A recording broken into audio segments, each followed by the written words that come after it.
paling tenang hidupnya itu tukang parkir. Coba lihat tukang parkir, walaupun mobil banyak, mereknya bagus-bagus, ndak pernah sombong. Tenang.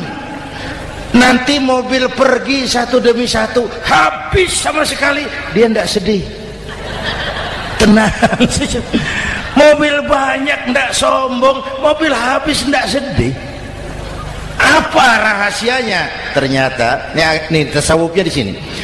Tukang parkir tidak merasa memiliki, tapi merasa dititipi. Itu. Siapa saja yang merasa memiliki, bersiaplah kehilangan, dan itu menyakitkan.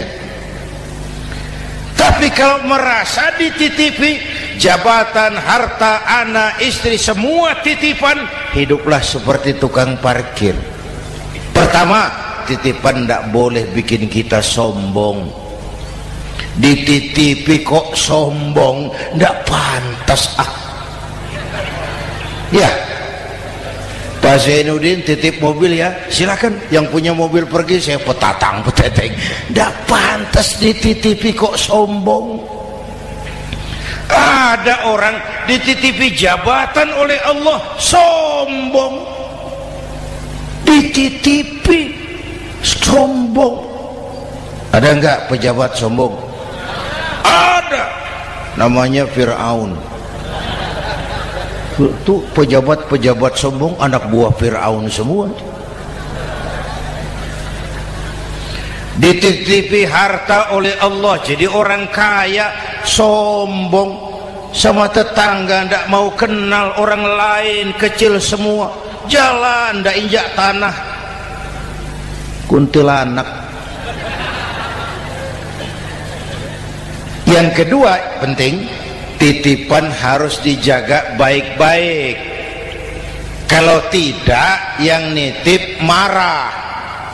Yang nitip marah.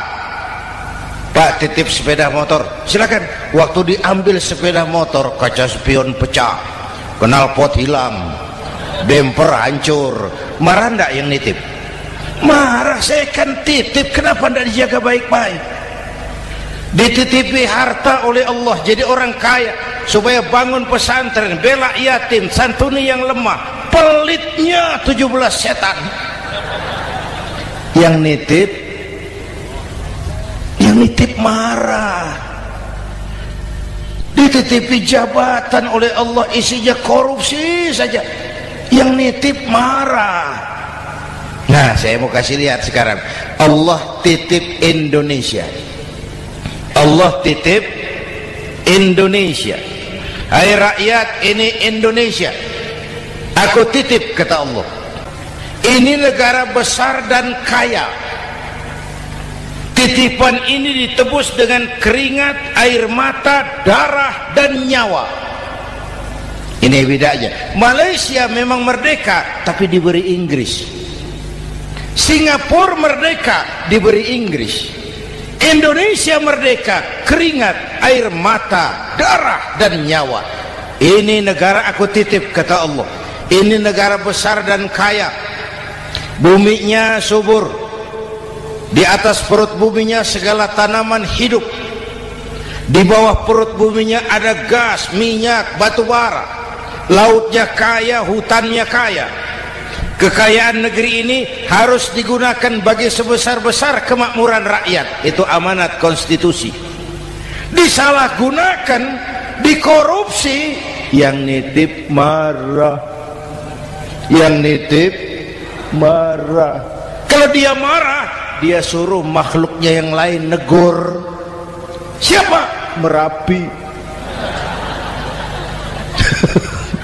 Bromo, anak Krakatau. Itu Merapi demo, Pak. Kalau kita rakyat demo, anak buahnya Pak Danres turun. Tapi kalau Merapi demo, siapa yang mau ngatasi? Mbak Marijan. Selesai. Sekarang Mbah Marijan sudah kumpul sama Mbah Surip.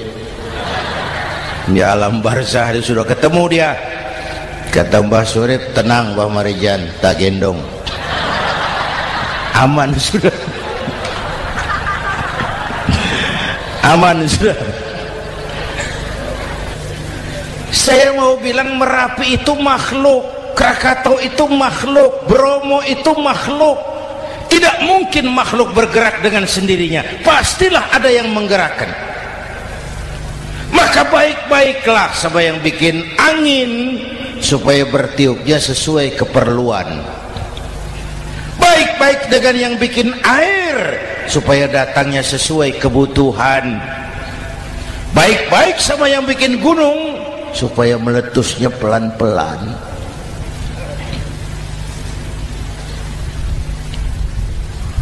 Bapak Ibu hadirin yang saya hormati, menjaga titipan. Jangan menyembah kecuali hanya kepadanya. Jangan menyekutukannya dengan sesuatu pun. Ayo, saya ngobrol kita. Bapak Ibu hadirin yang hadir di sini ini, kita ini semua hamba Allah apa bukan? Hamba Allah. Kata siapa? Kata kita. Kalau kata kita namanya ngaku. Ngaku itu boleh dan murah. Apa diakui? Kita belum tahu. Ya, kan baru kata kita itu. Dan tidak otomatis kalau kita bilang saya ini hambamu ya Allah, lalu Allah jawab iya ya. Tidak, wong itu kan kata kita. Saya hamba Allah, kata saya. Berapa banyak orang perbuatannya, ucapannya berkata saya hamba Allah, perbuatannya menyatakan dia hamba setan, hamba nafsu, hamba dunia, budak jabatan.